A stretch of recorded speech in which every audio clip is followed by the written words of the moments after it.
Hello नमस्कार मित्रों, आप सभी का मेरे Govind sir classes YouTube channel पर आप सभी का हार्दिक स्वागत है, अभिनंदन है। अपन ने कक्षा 11 अकाउंटेंसी लेखा शास्त्र की सीरीज स्टार्ट की थी और उसके अंदर अध्याय 3 के लेखांकन समीकरण अकाउंटिंग इक्वेशन से संबंधित अपन ने क्वेश्चंस स्टार्ट किए थे। तो अपन ने न्यूमेरिकल क्वेश्चंस 1, 2, 3 तक फिनिश कर दिया था। आज अपन चौथा और पांचवा प्रश्न पढ़ने वाले हैं। तो जल्दी से मेरे इस YouTube चैनल पर जुड़ जाए और जो भी कक्षा 11 कॉमर्स के स्टूडेंट है उन तक ये वीडियो है वो जरूर शेयर करें ताकि उनको भी लेखा शास्त्र के बारे में अच्छे से शुद्ध जानकारी प्राप्त हो सके। तो अपन स्टार्ट करते हैं आज की क्लास लेखांकन समीकरण से संबंधित न्यूमेरिकल प्रश्न 4 से। प्रश्न आप सभी के सामने है। रोहित के निम्नलिखित व्यावसायिक लेन देन थे। रोकड़ धनराशि से व्यापार प्रारंभ किया 1,50,000, उधार पर मशीनरी खरीदी 40,000, नकद पर माल खरीदा 20,000, व्यक्तिगत प्रयोग के लिए कार खरीदी 80,000, लेनदारों को पूर्ण भुगतान 38,000, 5,000 रुपए के माल की नकद बिक्री 4,500, किराए का भुगतान 1,000, अग्रिम कमीशन की प्राप्ति 2,000 रुपए। इस प्रकार से हमारे ये प्रश्न है और चलते हैं आज का ये न्यूमेरिकल प्रश्न 4 को सॉल्व करते हैं। आप सभी जानते हैं कि सबसे पहले बिजनेस स्टार्ट किया है उससे संबंधित जनरल एंट्री अपन करेंगे। तो इसने कहा है सबसे पहला पॉइंट है कि रोकड़ धनराशि से व्यापार प्रारंभ किया और कितना है अमाउंट 1,50,000 है। कितना है 1,50,000 है। तो अपन शुरू करते हैं। सबसे पहला कॉलम बनाएंगे कैश, इधर आ जाएगा कैपिटल। कितने से बिजनेस स्टार्ट किया है? बिजनेस स्टार्ट किया है 1,50,000 से। तो हमारी पूंजी कितनी हो जाएगी? 1,50,000 हो जाएगी। पहला पॉइंट आप सभी को समझ में आ गया होगा। 1,50,000 से स्टार्ट किया था और हमारी कैपिटल कितनी हो जाएगी? 1,50,000। आप सभी जानते हैं लेखांकन समीकरण का सूत्र होता है ए बराबर लायबिलिटीज प्लस कैपिटल, एसेट्स बराबर लायबिलिटीज प्लस कैपिटल होता है। दूसरी इक्वेशंस क्या है? दूसरा पॉइंट क्या है? दूसरा पॉइंट है उधार पर मशीनरी खरीदी 40,000 रुपए। अगर अपन उधार खरीदते हैं तो कहाँ पे लिखते हैं? लायबिलिटीज के क्रेडिटर्स में लिखते हैं और जब उधार बेचते हैं तो एसेट्स के डेबिटर साइड में लिखा जाता है। तो यहाँ पे अपन कॉलम बनाएंगे क्रेडिटर्स का। किसका कॉलम बनाएंगे? क्रेडिटर्स का। क्या खरीदी है? मशीनरी खरीदी है। हमारे पास में क्या आ रही है? एक मशीनरी आ रही है। तो संपत्ति अकाउंट बनाएंगे मशीनरी का। कितने की खरीदी है? अपन ने 40,000 की मशीनरी खरीदी। और कैसे खरीदी? अपन ने उधार खरीदी। कैसे खरीदी है? उधार खरीदी है। तो न्यू इक्वेशंस क्या बन जाएगी? न्यू इक्वेशंस बनेगी कैश में तो हो जाएंगे 1,50,000, मशीनरी में कितने हो जाएंगे? 40,000, क्रेडिटर्स में कितने हो जाएंगे? 40,000 और कैपिटल के अंदर कितने हो जाएंगे? 1,50,000 रुपए हो जाएंगे। अब चलते हैं तीसरे पॉइंट की तरफ। तीसरा पॉइंट क्या है हमारा? तीसरा पॉइंट है नकद पर माल खरीदा। कितने का माल खरीदा है?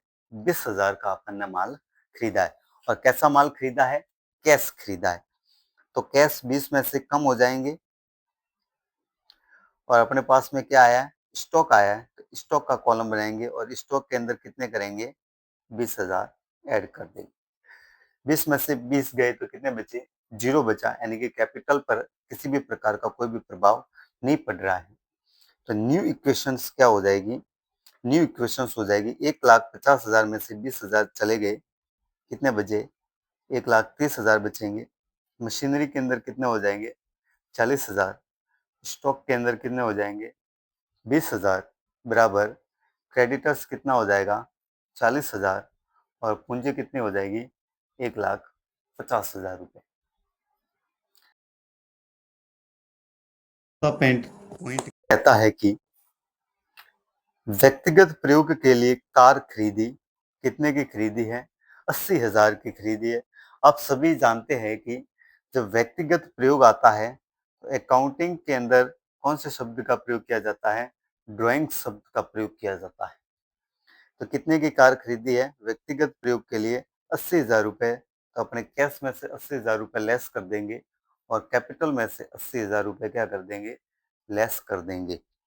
न्यू इक्वेशंस क्या बनती है, न्यू इक्वेशंस बनती है कि 1,30,000 में से 80,000 चले गए तो कितने बचेंगे 50,000। मशीनरी कितने की हो जाएगी 40,000 की हो जाएगी और स्टॉक कितने का हो जाएगा 20,000 का हो जाएगा। क्रेडिटर्स कितने का हो जाएगा 40,000 हो जाएगा और 1,50,000 में से 80,000 चले गए तो कितने बचेंगे 70,000। कितने बचेंगे 70,000 बचेंगे। अब चलते हैं नेक्स्ट पॉइंट, पांचवा पॉइंट। पांचवा पॉइंट क्या कहता है, पांचवा पॉइंट कहता है कि लेनदारों को पूर्ण भुगतान कितने का किया है 38,000 का किया है। यहाँ पे एक समझना बात को अच्छे से, लेनदारों को कितने का भुगतान किया है 38,000। लेनदार मतलब जिनसे अपन ने उधार माल खरीदा था उसे क्या कहते हैं, लेनदार कहते हैं। तो कितने का उधार माल खरीदा था, उधार पर मशीनरी खरीदी थी अपन ने 40,000, बदले में कितने पैसे दे रहे हैं 38,000 दे रहे हैं। साथ में अपन ने लिख दिया कि लेनदारों को कैसा भुगतान किया है, पूर्ण भुगतान किया है, मतलब इसके बाद में वो हमारे पास में 1 रुपए भी नहीं मांग रहा है। तो कैसा भुगतान किया है 38,000 का भुगतान किया है, तो कैश में से 38,000 तो हो जाएंगे लेस, और साथ में लिख दिया है कि लेनदारों को कैसा भुगतान किया है, पूर्ण भुगतान किया है। अर्थात अपने 38,000 तो दे दिए, साथ में वो अपने अकाउंट में क्या लिखेगा 2,000 थे उसको क्या करेगा डिस्काउंट करके खाते को क्या कर देगा, क्लोज कर देगा। और अपने पूंजी में कितने का वृद्धि हो गई 2,000 की पूंजी में वृद्धि होगी, क्योंकि अपन 40,000 का 80,000 का माल खरीदा था, 40,000 का माल खरीदा था, बदले में कितने पैसे दिए हैं 38,000 दिए, यानी कि अपने कैपिटल के अंदर 2,000 की क्या हो जाएगी वृद्धि हो जाएगी। न्यू इक्वेशंस क्या आती है, न्यू इक्वेशंस आती है कि 50 लाख में से 38,000 चले गए, पीछे कितने बचेंगे 12,000, यहाँ पे कितने बचेंगे 40,000, यहाँ पे कितने बचेंगे 20,000, यहाँ पे 40 में से 40 गए तो कितना हो जाएगा 0, और यहाँ पे 70 प्लस 2 कितने हो जाएंगे 72, 72,000 हो जाएंगे। मैं आशा करता हूँ कि आपको पांचवा पॉइंट समझ में आया होगा। चलते हैं नेक्स्ट पॉइंट। नेक्स्ट पॉइंट क्या कहता है, नेक्स्ट पॉइंट कहता है कि 5,000 रुपए के माल की नकद बिक्री 4,500 में की, अर्थात अपन ने 5,000 का स्टॉक बेचा है और अपने पास में कितने पैसे आए हैं 4,500 रुपए आए। ठीक है, स्टॉक कितने का गया है, स्टॉक अपने तो गया है 5,000 का, बदले में कितने पैसे आए हैं, पैसे आए हैं 4,500 आए। तो अपन को फायदा हुआ कि लॉस हुआ है, लॉस हुआ है। कितने का 500 रुपए की अपने पूंजी में क्या हुई है, कमी हुई है, तो कैपिटल में से 500 रुपए क्या कर देंगे, लेस कर देंगे।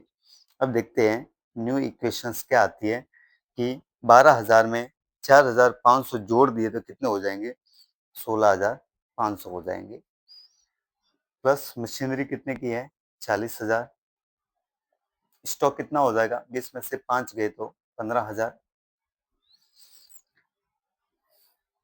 क्रेडिटर्स 0 हो जाएगा, और 72 में से 500 चले जाएंगे तो कितने हो जाएंगे 71,500 रुपए हो जाएंगे। चलते हैं सातवां पॉइंट। सातवां पॉइंट कहता है किराए का भुगतान 1,000, अपन ने खर्च किया है 1,000 रुपए का भुगतान किया, तो 1,000 यहाँ पे क्या हो जाएगा कम हो जाएगा। ठीक है, और 1,000 कहाँ से कम हो जाएगा, पूंजी में से कम हो जाएगा। तो न्यू इक्वेशंस क्या बनेगी, न्यू इक्वेशंस बनेगी 16,500 में से 1,000 चला गया तो कितने बने बचेंगे 15,500, यहाँ पे मशीनरी कितना हो जाएगा 40,000, और स्टॉक कितना हो जाएगा 15,000, क्रेडिटर्स 0 हो जाएगा और कैपिटल कितनी हो जाएगी 70,500 हो जाएगी। चलते हैं लास्ट पॉइंट, अंतिम पॉइंट क्या कहता है। अंतिम पॉइंट कहता है कि अग्रिम कमीशन की प्राप्ति कितनी हुई है, 2,000 रुपए की हुई है। अग्रिम कमीशन कितना प्राप्त हुआ है, 2,000, मतलब एडवांस कमीशन प्राप्त हुआ है। और जब एडवांस कमीशन प्राप्त होता है तो हमारे लिए क्या होती है, लायबिलिटीज होती है। क्या होती है, लायबिलिटीज होती है। तो कितना प्राप्त हुआ है, 2,000 का प्राप्त हुआ है। साथ ही अपन यहाँ पे एक कॉलम बना देंगे एडवांस कमीशन का।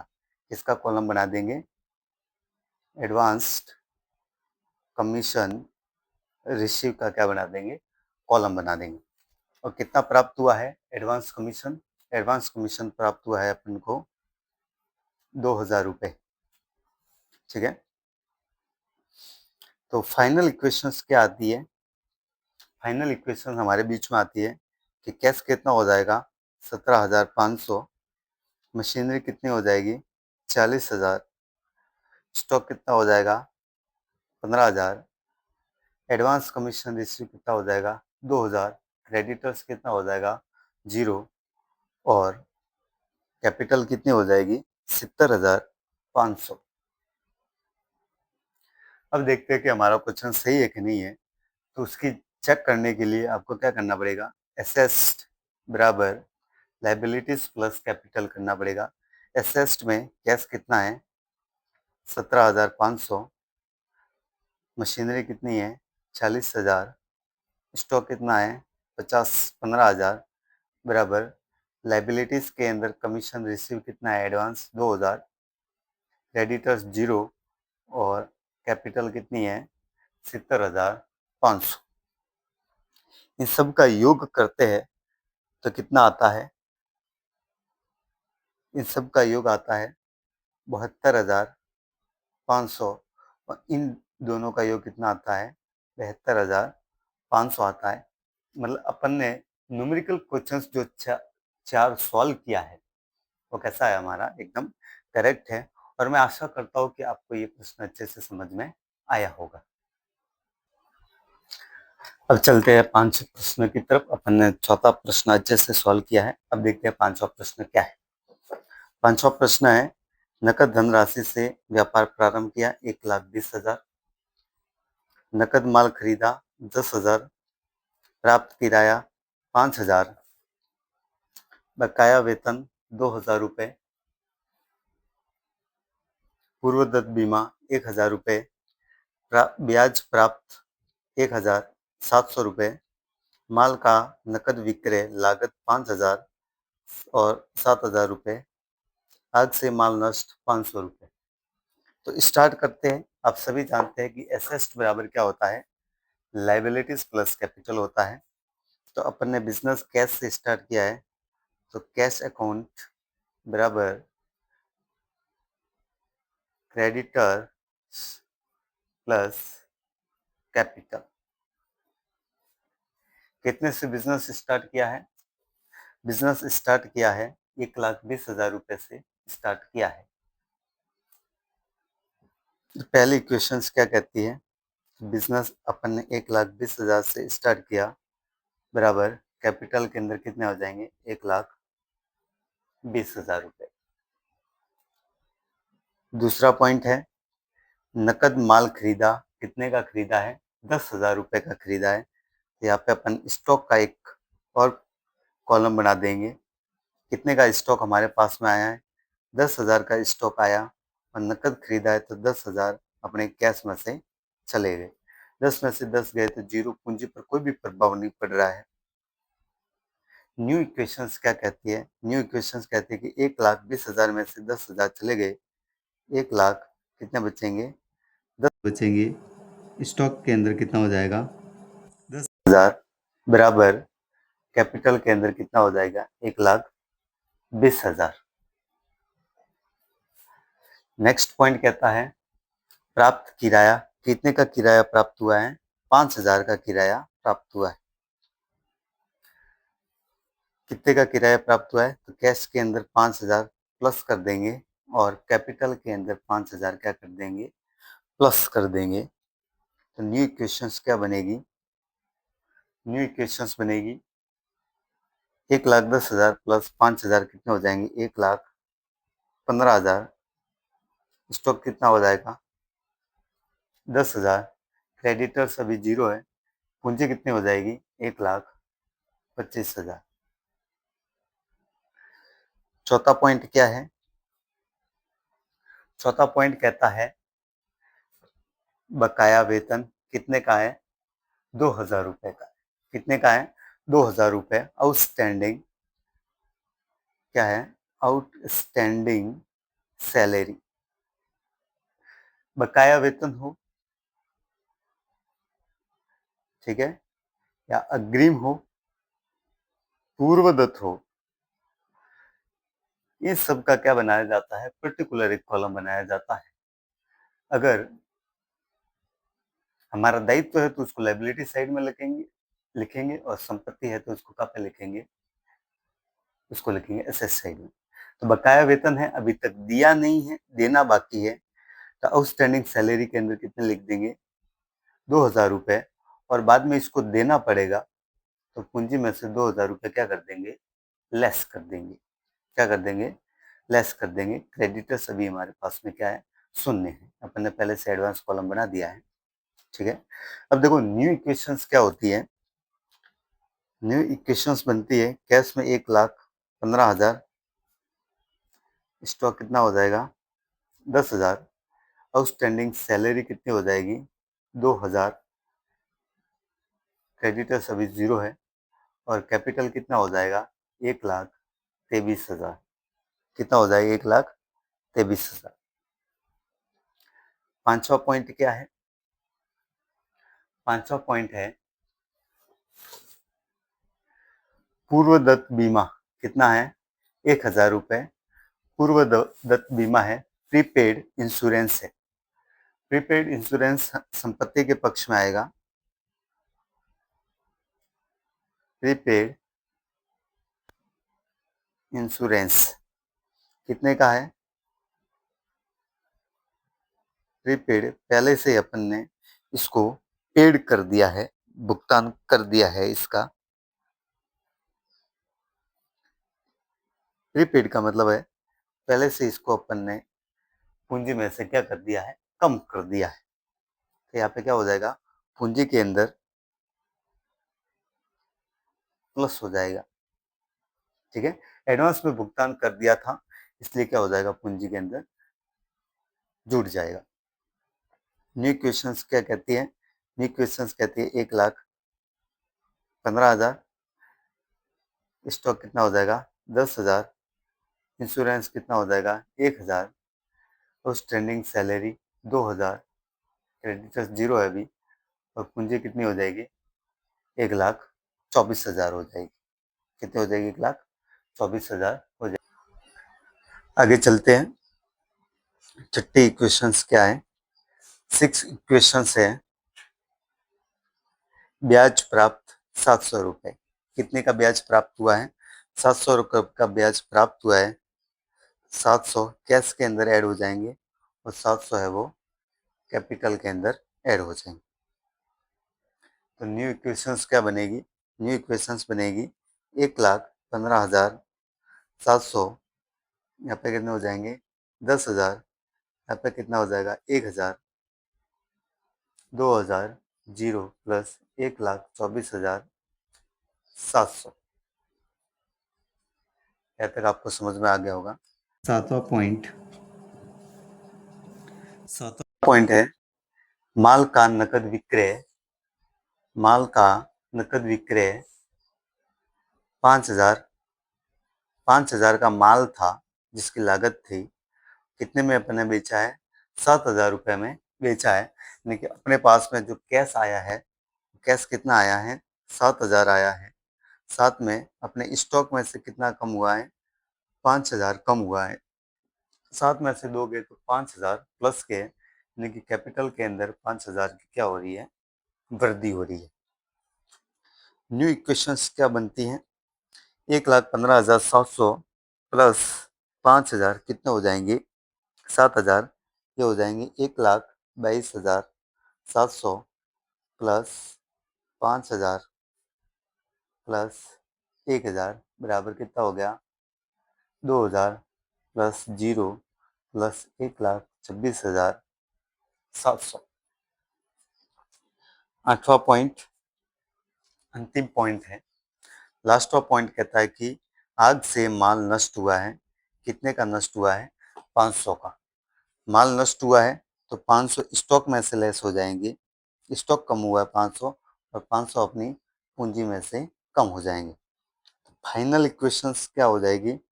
फाइनल इक्वेशंस बनेगी कि कैश के अंदर हो जाएंगे 1,22,700, स्टॉक के अंदर हो जाएंगे 4,500, प्रीपेड इंश्योरेंस कितना हो जाएगा 1,000 रुपए का हो जाएगा और आउटस्टैंडिंग सैलरी कितनी हो जाएगी 2,000 प्लस 0 प्लस कितना हो जाएगा 1,25,200। कितना हो जाएंगे 1,25,000 1,26,200 हो जाएंगे। अब अपन चेक करते कि हमारा क्वेश्चन सही है कि गलत है। एसेस बराबर लाइबिलिटीज प्लस कैपिटल होता है। एसेस्ट में कैश कितना है 1,22,700, स्टॉक कितना है 4,500, प्रीमियम कितना है इंश्योरेंस 1,000 बराबर लाइबिलिटीज में आउटस्टैंडिंग सैलरी कितनी है 2,000 और कैपिटल कितनी है 1,26,200। तो अपना क्या बनता है बनेगा एसेट में तो हो जाएगा 1,28,200 बराबर लाइबिलिटीज प्लस कैपिटल कितना हो जाएगा 1,28,200। यानी कि हमने जो प्रश्न सॉल्व किया है वो कैसा है एकदम करेक्ट। तो आज इस क्लास के अंदर अपन ने न्यूमेरिकल क्वेश्चंस 4 और 5 को सॉल्व किया है। मैं आशा करता हूँ कि आपको अच्छे से समझ में आया होगा। आप जल्दी से इस चैनल को सब्सक्राइब कर दें और अपने मित्रों तक फैलाएं ताकि उनको भी अकाउंटेंसी कक्षा 11 की सीखने का मौका मिल जाए। तो आज के लिए अपन क्लास यही समाप्त करते हैं। मिलते हैं अगली क्लास के अंदर दो नए और प्रश्नों के साथ। तो चलते हैं।